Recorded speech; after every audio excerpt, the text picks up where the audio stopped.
E como que está sendo a série? Como que chama a série? Improváveis. Improváveis. Alguém consegue lembrar os nomes que já foram?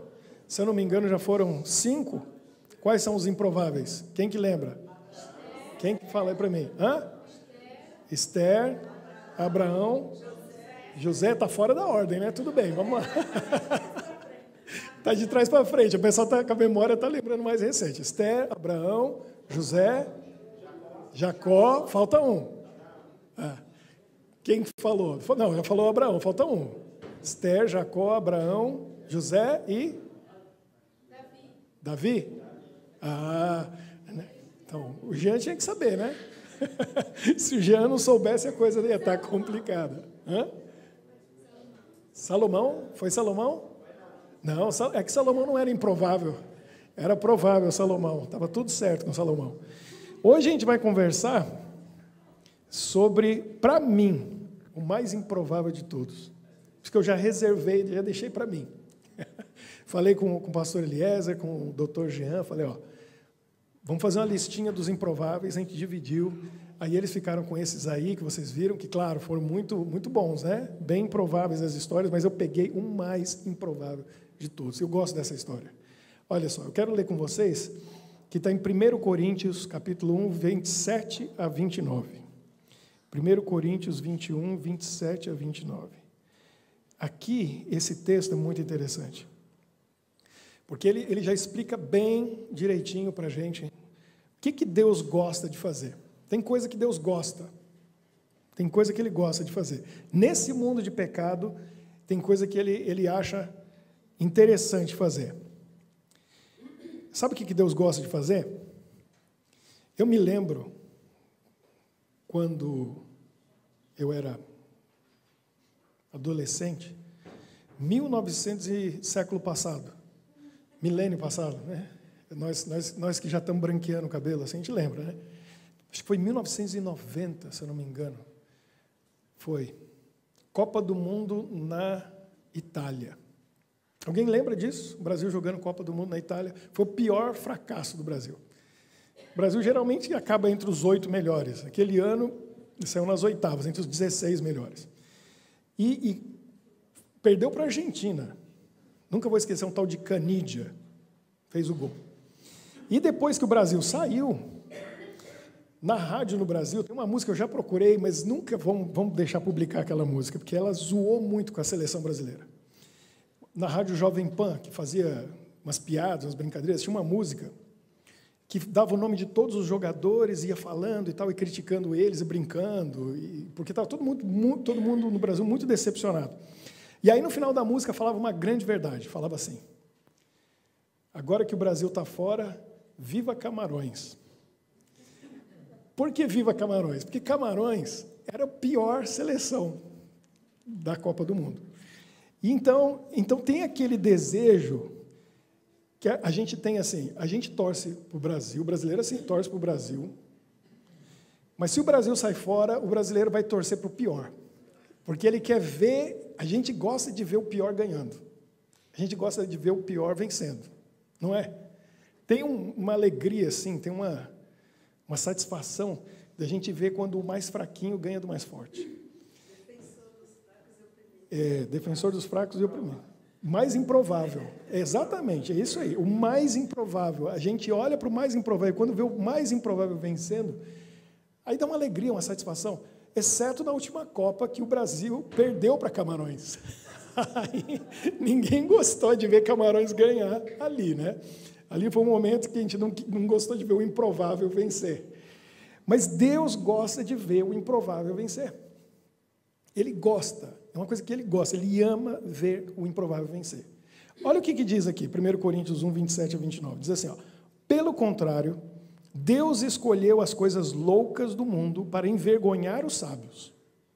Ele pega o louco, porque é improvável, e ele envergonha o sábio na sabedoria dele, com a loucura do louco. Olha o que Deus faz. O que mais? E escolheu as coisas fracas do mundo para envergonhar as fortes. Ele pega o mais fraquinho, e fala assim, agora você vai ver, você que é fortão, eu vou envergonhar você. A gente pode ver várias histórias na Bíblia assim. Por exemplo, a mais famosa é Davi e Golias. Deus pegou um menino, adolescente, fraco, diante de um gigante imenso, forte, e envergonhou os filisteus. Completamente. Deus ama fazer isso. E Deus escolheu as coisas humildes do mundo e as desprezadas e aquelas que não são, para reduzir a nada as que são. Olha que forte isso. Deus escolhe o mais improvável, o desprezado, o humilde, que não é, para humilhar o que é. Olha que Deus fantástico. A fim de que ninguém se vanglorie na presença de Deus. Para ninguém se orgulhar. Para ninguém dizer, eu sou grande, eu sou forte, eu sou poderoso. Não.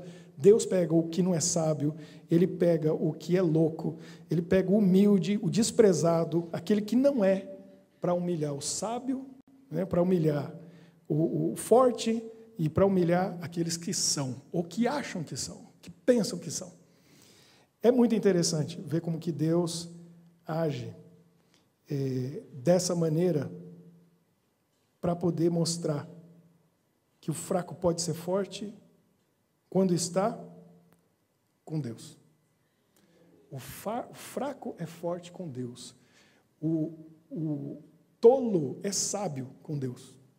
O pobre é rico com Deus. O pequeno é grande com Deus. E aí a gente vai no livro de Juízes, no capítulo 6, porque lá conta a história do mais improvável de todos. Para mim é fantástico. Essa história me deixa empolgado, animado, porque Deus escolhe intencionalmente, de propósito, o mais fraco. Então, a conversa de hoje é para quem, às vezes, olha no espelho e se sente deprimido, se sente impotente, se sente fraco, se sente incapaz, se sente inferior. É para a gente que, às vezes, se sente assim. Ou alguns que sempre se sentem assim. Agora, quem é narcisista não vai gostar, porque não é para você hoje. Talvez a música foi. Quem olha no espelho e fala, eu sou o mais bonito, eu sou a mais bonita, eu sou o mais sábio, sou o mais inteligente, eu sou o mais... Porque isso é narcisismo. Então não é para o narcisista, porque o narcisista não entendeu nada ainda não percebeu que não é nada. A gente não é. Por mais que a pessoa seja alguma coisa nessa vida, nesse mundo, a gente não é. A gente não é. Comparado com Deus, a gente não é nada. Então, como começa a história do Gideão? No capítulo 6 de Juízes, diz o seguinte, que o povo de Deus, que Deus tirou do Egito, o povo de Israel, ficaram 40 anos no deserto, aí chegaram na terra prometida. Deus deu de presente aquela terra para eles. Expulsou os povos que estavam lá, falou, a terra é de vocês. Agora, eles estavam sendo expulsos de lá. Eles não podiam morar na terra deles. No começo do capítulo 6, aqui de Juízes, diz o seguinte, eles estavam sendo tão massacrados pelos amalequitas e pelos povos ao redor, eram basicamente dois povos, mas principalmente os amalequitas, que eles tinham que morar em tendas, em cavernas, acampados, porque na terra deles eles não podiam. Tudo que eles plantavam era roubado. Todos os animais que eles tinham eram roubados ou sacrificados. Eles estavam empobrecendo. Isso foi só durante 7 anos. 7 anos, eles começaram a perder tudo. O que estava acontecendo? Eles não estavam sabendo o que estava acontecendo. De repente, Deus manda um anjo, e o anjo procura um rapaz chamado tema de hoje. Coloca lá no YouTube o tema de hoje. Qual que é o nome do rapaz? Está aí o nome. Como que é o nome do rapaz? Gideão. Aí vem um anjo falar com Gideão. E começa a elogiar ele, e falando para ele, falou assim, olha só, verso 12. O anjo aparece para ele, só que apareceu na forma de um homem, e diz assim, o Senhor é contigo, homem valente. Aí ele fez assim, ó. É comigo? Homem valente? Ele já não entendeu isso aí. Ele falou, é comigo? Homem valente, não é comigo. E aí Gideão disse, Senhor meu, se o Senhor é conosco, por que nos sobreveio tudo isso? O anjo chegou e falou, o Senhor é contigo, homem valente. Deus é com a gente, o Senhor é conosco. Então por que está acontecendo isso aqui? Olha a desgraça que está acontecendo. Cadê o Deus que tirou a gente do Egito? Olha só, eles estavam no buraco, estavam no pior momento, o povo estava sofrendo, e eles não perceberam o que estava acontecendo. Era muito simples. Eles esqueceram de 2 tabuazinhas de pedra que Deus tinha dado para Moisés lá no monte. Porque o que eles estavam fazendo? O primeiro mandamento dizia o quê? Não terás outros deuses diante de mim. Segundo, não farás imagem de escultura. O que eles estavam fazendo? Adorando um tal de Baal. Aí eles já foram direto. No primeiro, no segundo mandamento, não estão obedecendo, não estão respeitando, e estão perguntando, cadê Deus? Cadê Deus? Não foi Deus que foi embora. Deus estava ali do lado o tempo todo. Eles que viraram as costas para Deus. E estão se perguntando, cadê? Está aqui. Vocês viraram as costas para Ele. Estão adorando outros deuses. Estão fazendo justamente o que Deus falou. Não faça, porque se vocês não seguirem a lei, eu não tenho como abençoar vocês. Eu não tenho como proteger vocês. Então, a proteção e a bênção de Deus ela é condicional. E a condição está em respeitar e obedecer a lei dele. Eles não estavam respeitando, e agora Gideão, o que aconteceu? O que está acontecendo? E aí o anjo diz para ele o seguinte, olha, o negócio é o seguinte, você vai resolver esse problema. Mas olha como o anjo diz para ele, o verso 14 diz assim, então se virou o Senhor para ele e disse, vai nessa tua força e livra Israel da mão dos midianitas. Porventura, não te enviei eu? Os amalequitas, os midianitas, os filisteus, os jebuseus, eram 7 povos ao redor deles. Agora os midianitas, os amalequitas estão massacrando eles.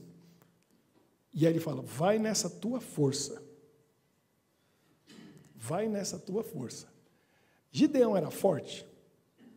A gente já vai entender que não. Mas o anjo falou para ele, vai nessa tua força que você vai livrar o povo de Israel. Aí ele ficou mais desconfiado, ele falou, não, tem alguma coisa errada. Aí ele começa a questionar o anjo, ele diz assim, seu anjo, volta lá, verifica lá, direitinho no livro, se o nome é Gideão mesmo, porque eu vou te explicar uma coisa. Aí Gideão explica, a explicação de Gideão mostra para a gente por que ele era o mais improvável. Para mim, o mais improvável em todas as histórias. Porque ele diz assim, a minha tribo é Manassés. Manassés é uma tribo fraca, das 12 é uma das mais fracas. E eu fui pesquisar por quê? Porque ela era chamada de a tribo do meio. Zebulon era a menor tribo, Judá era a maior. Mas Manassés era chamada de tribo do meio porque ela foi dividida ao meio. Metade do pessoal ficou com as terras a leste, oriente do Jordão, e a outra metade ficou do ocidente do Jordão. Eles eram divididos. Eles tinham um Jordão que dividia no meio. Eles eram fracos. Ele falou, minha tribo é fraca. Aí, Gideão, pelo menos uma coisa ele era, honesto e sincero. Porque aí ele fala a verdade. Ele diz assim, olha só, minha tribo já é fraca, que é dividida. Dentro da tribo de Manassés, a família do meu pai é a menor. Quer dizer, vocês estão no endereço errado. E aí, só para você não ter dúvida, ele falou, dentro da família do meu pai, eu sou o menor. Gideão diz isso. Menor tribo, dentro da tribo, a menor família, e dentro da minha família, eu sou o menor. O que Gideão estava dizendo, em outras palavras? No povo de Israel, quem que é o menor? Sou eu. Tem alguém mais improvável? Ele era o menor. E aí o anjo fala, é isso mesmo. É porque 1 Coríntios 1, 27 a 29 não foi escrito ainda, Gideão, para você entender. Vai ter que esperar muito tempo para você poder entender, porque a hora que 1 Coríntios 1 foi escrito, você vai entender. Porque está lá a explicação. Deus ama escolher o mais improvável. Deus quer o mais improvável. Por quê? Porque se ele escolhe o mais forte, o que acontece? O mais forte vai dizer, não, porque eu sou sábio, porque eu tenho recursos, porque eu tenho meios, e por isso eu venci. Quando Deus escolhe o mais fraquinho, ninguém tem dúvida, foi um milagre. Porque o Ibis não ganha de ninguém. Já ouviram falar do Ibis? O Ibis diz que é o pior time de futebol do mundo. Não ganha. O dia que ganhar, vai falar, foi milagre. Porque não ganha. Então, Deus, intencionalmente, de propósito mesmo, Ele escolhe o mais fraquinho, para mostrar o poder dEle, o amor dEle, a grandiosidade dEle. Às vezes, Deus escolhe gente grande. Às vezes, Deus escolhe gente sábia. Às vezes, Deus escolhe gente com recurso. Mas você quer ver? Ele chamou 12, Jesus, quando estava na terra, pescadores, mas tinha Mateus ali no meio, que era coletor de impostos, Judas era instruído. Quando um vacilou e ficou pelo caminho, tinha que repor. Quem que repôs o lugar de Judas? Quem foi escolhido?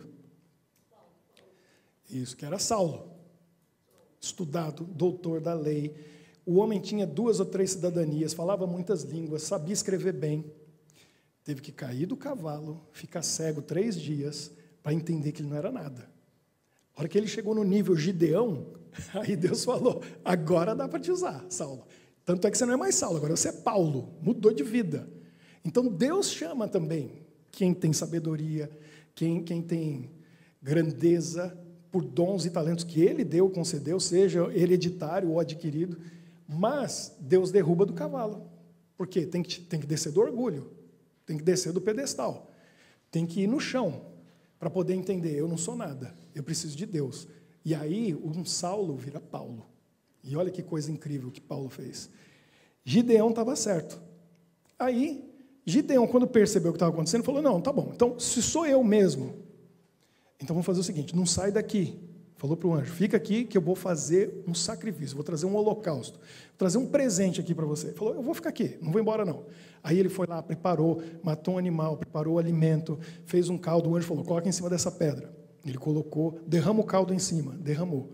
O anjo levantou, estava com um cajado na mão. Aí ele vem, faz isso aqui, ó, bate com o cajado. O que aconteceu? Na hora que ele bate com o cajado. Se não sabe, tarefa de casa. Juízes 6, vai ler em casa, que eu não vou ler tudo. Diz o Cláudio Duarte, não sou obrigado a ler tudo. então vocês vão ler em casa. Aí ele bate o cajado. O que aconteceu na hora? Parecendo mágica. Veio fogo, queimou tudo e consumiu. E aí diz o texto que o anjo... O que aconteceu? Acabou meu serviço aqui. O que o anjo faz? Sumiu na frente dele. Aí ele ficou apavorado. Aí ele entendeu que era um anjo.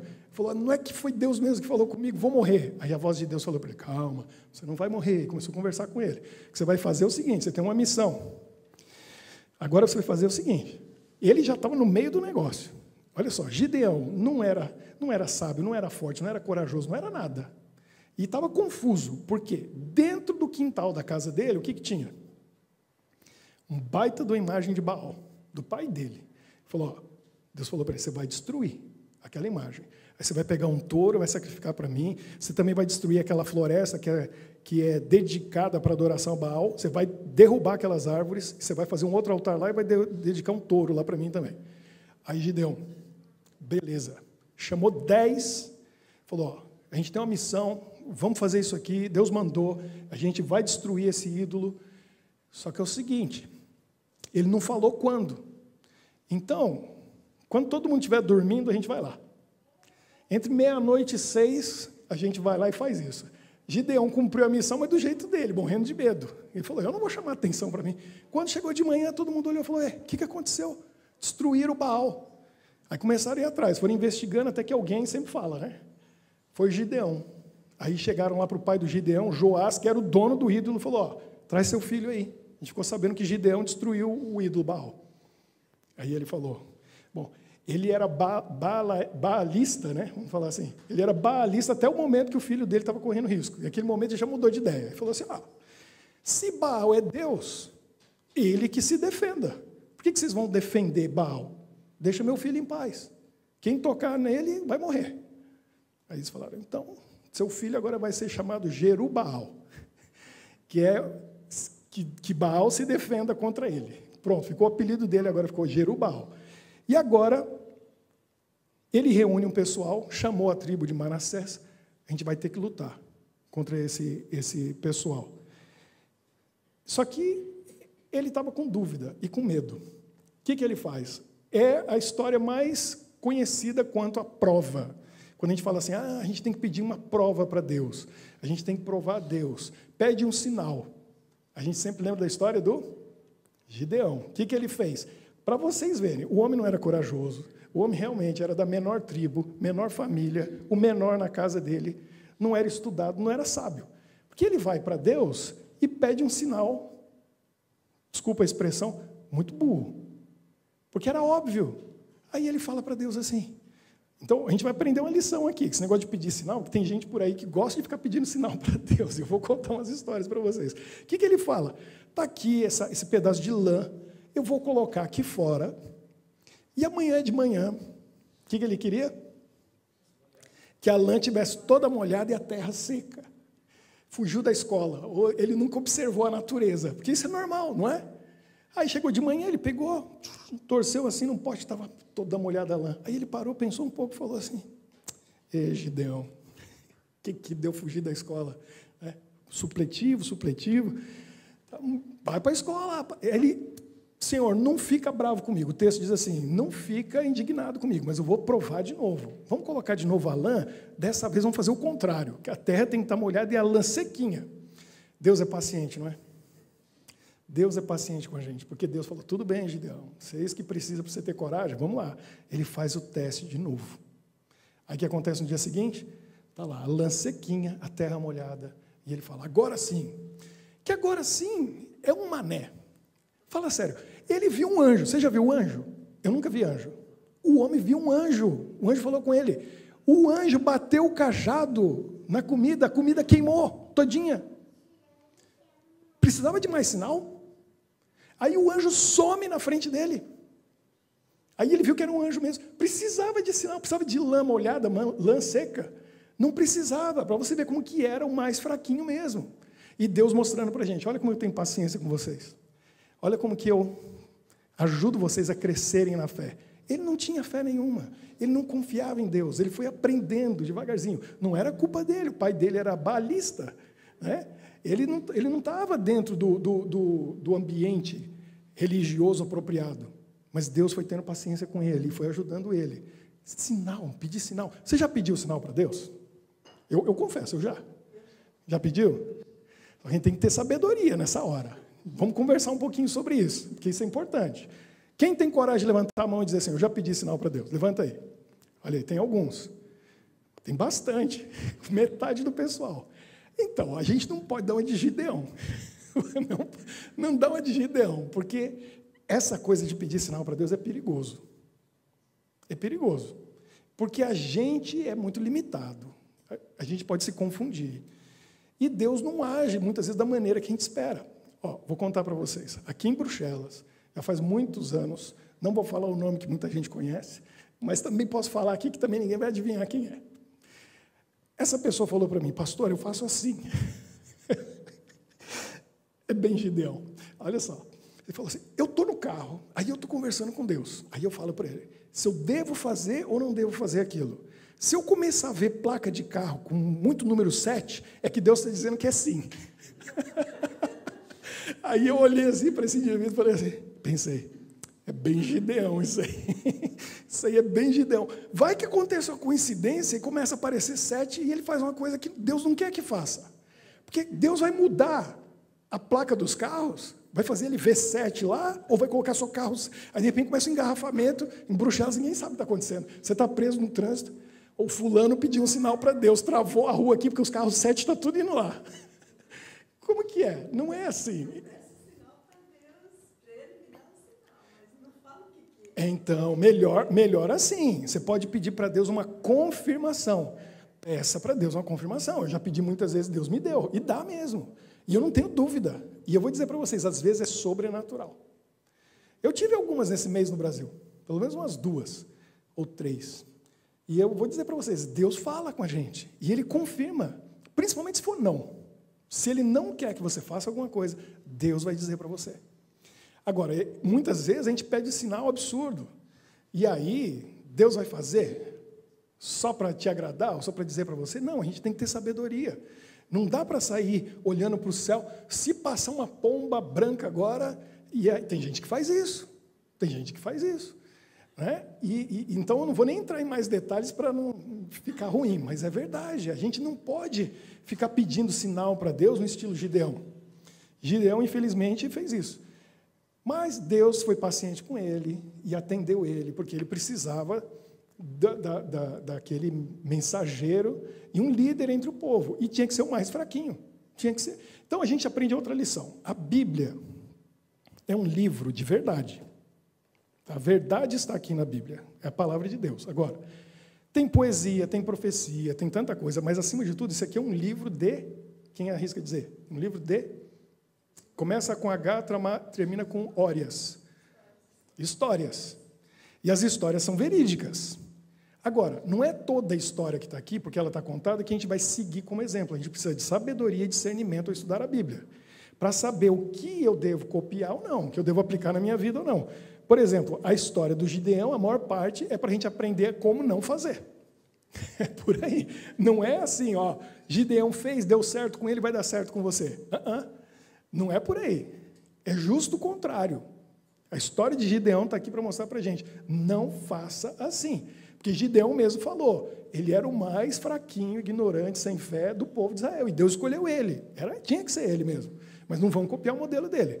Aí Gideão chama lá, Manassés, vamos lá. E veio. Chegaram 32 mil homens.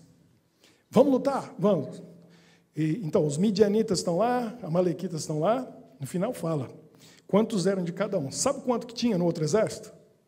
Eles tinham 32 mil. Quanto tinha? Aí já está no capítulo 8.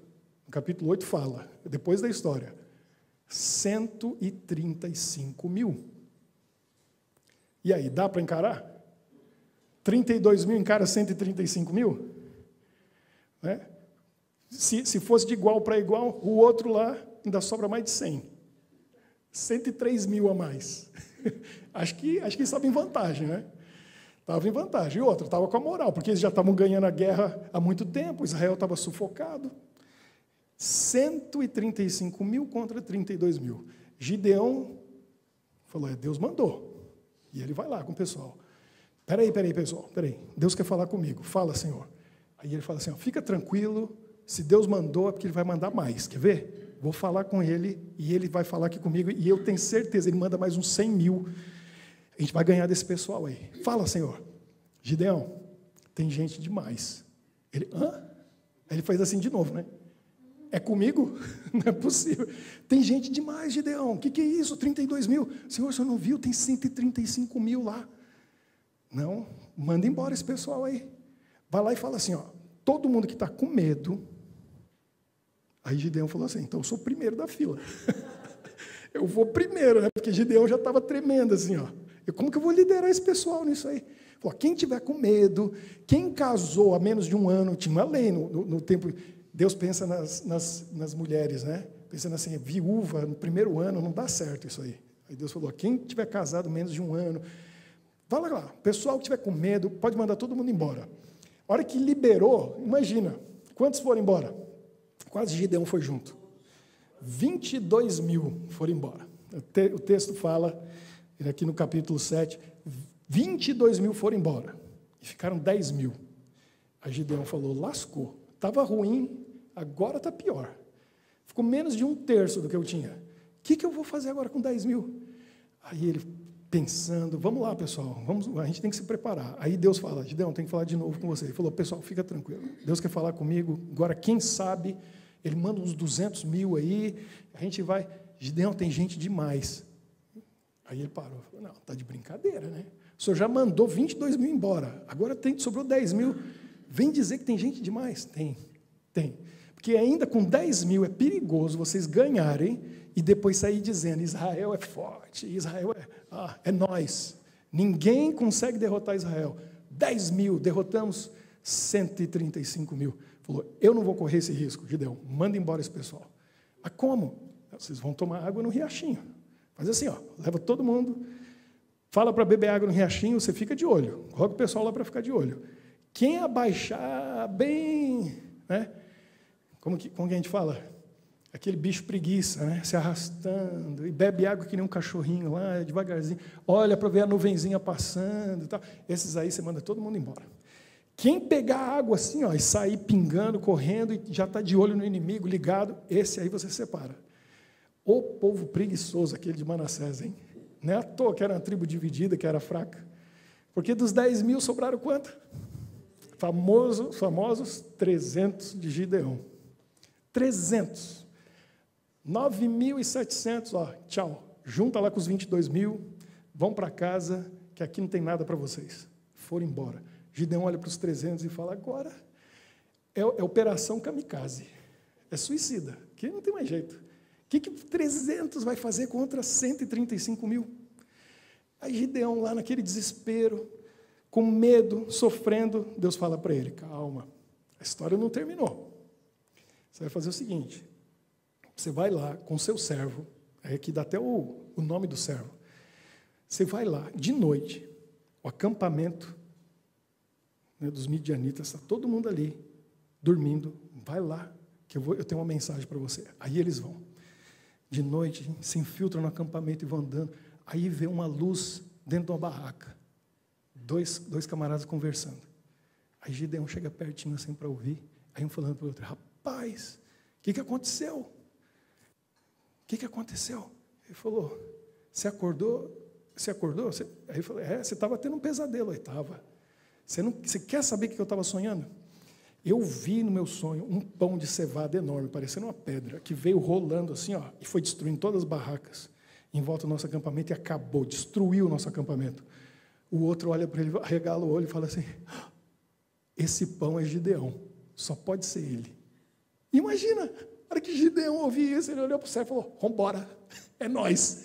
Era mesmo, porque se o inimigo falou, ele ouviu, Deus fez ele ouvir da boca do inimigo. O inimigo falou, acabou, a gente perdeu, porque esse pão que destruiu no seu sonho é Gideão, falou o nome dele. Aí ele se encheu, falou, Deus já me provou, está mais do que provado. Viu, Marine? Por isso que tem que deixar Deus confirmar, do jeito dele. O jeito dele sempre é melhor. O jeito dele sempre é melhor. Número 7 na placa do carro não diz nada. É melhor ouvir seu nome na boca do inimigo. Quando ele ouviu aquilo, pronto, ele se encheu de coragem e falou, vamos lá. E aí Deus dá para o tolo a sabedoria. Porque que ideia boa o Gideão teve. Fala sério, a ideia foi dele? Não foi. O Espírito Santo deu para ele aquela ideia. Que ideia fantástica. Você já teve ideia boa? Eu tenho muitas. E eu às vezes falo para minha esposa, olha a ideia boa que eu tive. Ela olha para mim e já sorri e fala, você já sei, você já sabe, né? Não é minha. É boa demais para ser minha. Eu não consigo, eu não tenho capacidade de ter ideia tão boa. Ora, pede para Deus, aí Ele, manda aquela ideia na sua cabeça, você fala assim, que coisa fantástica. É isso que aconteceu. O Gideão teve a ideia genial. Genial. E o homem era burrinho mesmo. Colocar lã e falar assim, que a lã fique molhada. Não, olha que ideia boa. Vamos pegar os 300, pote de barro. Dentro do pote de barro, virado para baixo, o que é escondido? Uma tocha. Ninguém ia ver. A luz estava escondida. Todo mundo com a trombeta. Aí eles ficaram em volta do acampamento. Falou, quando eu der o sinal, de madrugada, eu acho que foi naquela mesma madrugada, né? Que ele estava cheio de coragem, agora que eu vi o nome dele na boca do inimigo. Falou, a gente quebra os potes, levanta a tocha e toca a trombeta. Só isso. Isso é arma de guerra. Isso é arma de guerra. 135 mil homens. Vamos com um pote de barro, tocha na mão e uma trombeta. Mas nem se fosse para deixar surdo, porque surdo ainda luta. Às vezes a gente toca trompete, né, já é alto o negócio. Né? Aquilo ali é alto. Mas não vai impedir ninguém de lutar.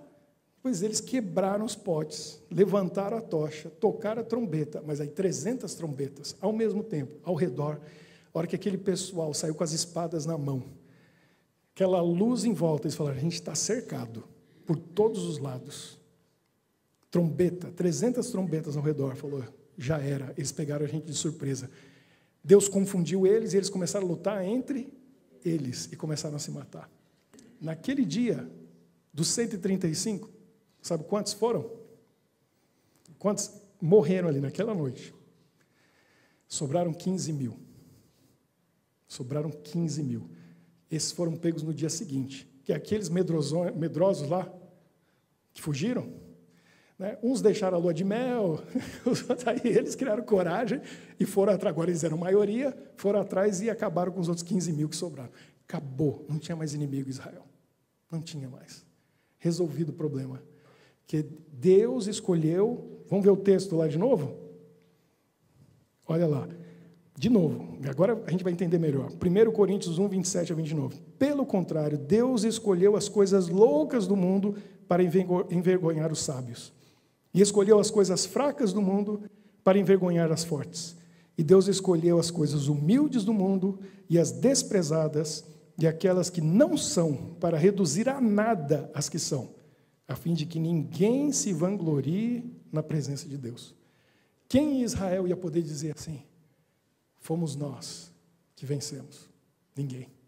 Porque foram 300 homens desarmados.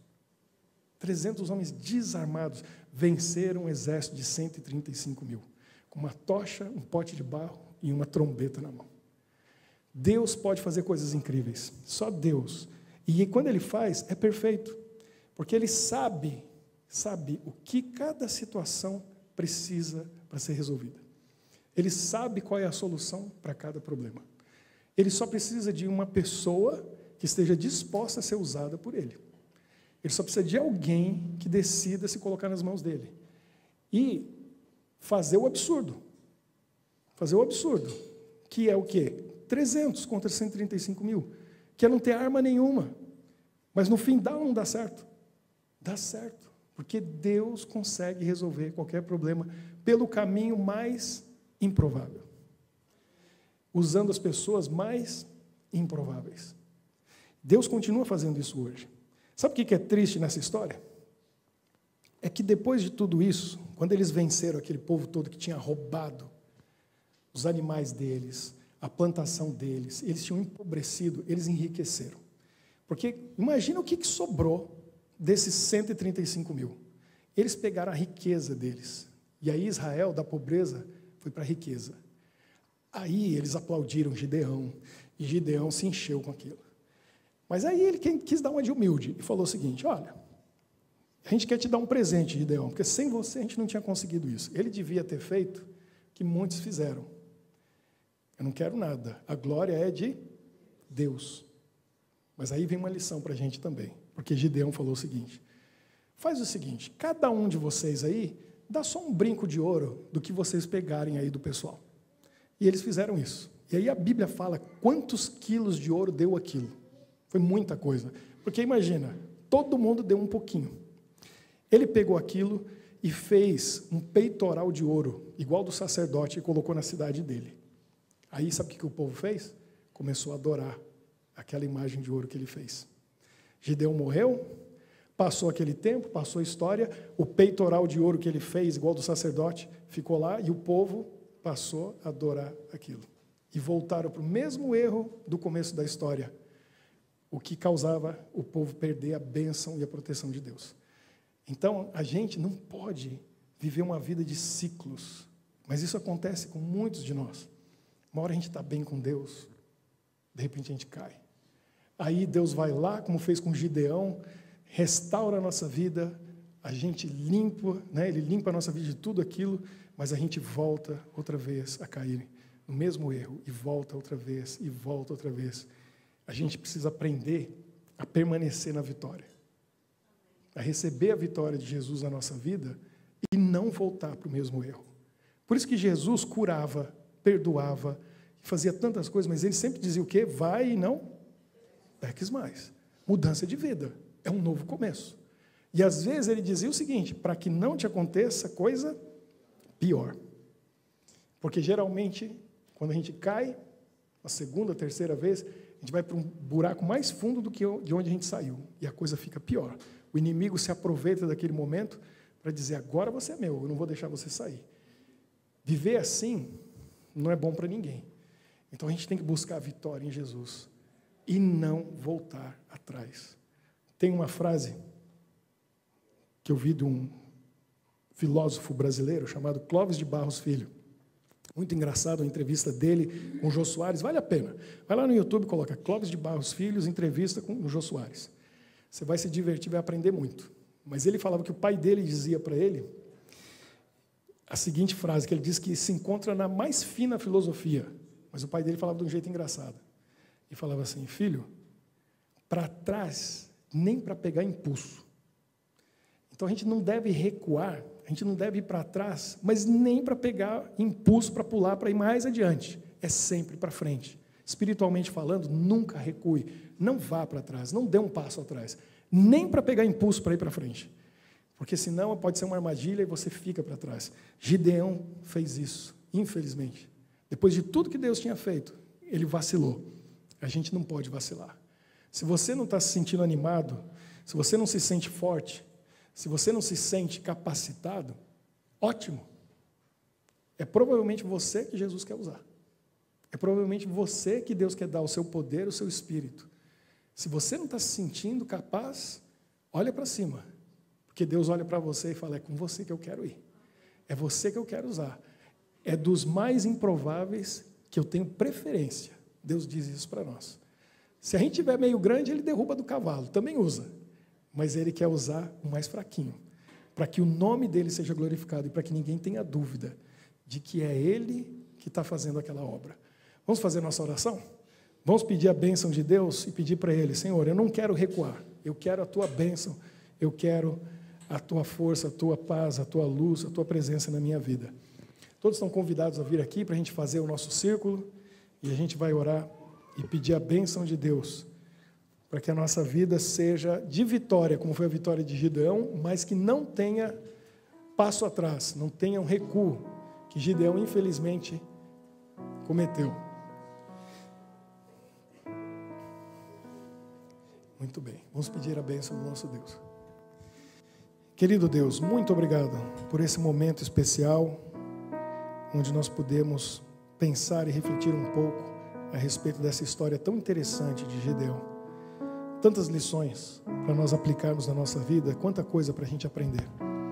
Nos abençoe para que a gente possa, como ele, improvável, como nós somos improváveis também, sermos usados por Ti de maneira sobrenatural, para a gente ver milagres incríveis acontecendo e tenhamos vitórias nas batalhas do dia a dia. E que a gente nunca recue, nunca dê um passo atrás, nunca volte para o lugar de onde a gente saiu. Se o Senhor já nos libertou de pecados e vícios, que eles nunca mais tenham lugar na nossa vida. Se precisamos ser libertos ainda, nós confiamos que o Senhor pode fazer a obra, porque nós sozinhos, como 300 homens contra 135 mil, é impossível, a gente não consegue. Por isso nós confiamos no Teu poder, na Tua sabedoria, na Tua grandeza, no Teu amor, na Tua força, para realizar essa obra na nossa vida e no nosso coração. Dedicamos a cada um que está aqui hoje, também aqueles que estão online, que recebam a Tua bênção, a Tua presença, onde quer que estejam. Nós oramos e pedimos isso em nome de Jesus. Amém. Deus abençoe a todos vocês.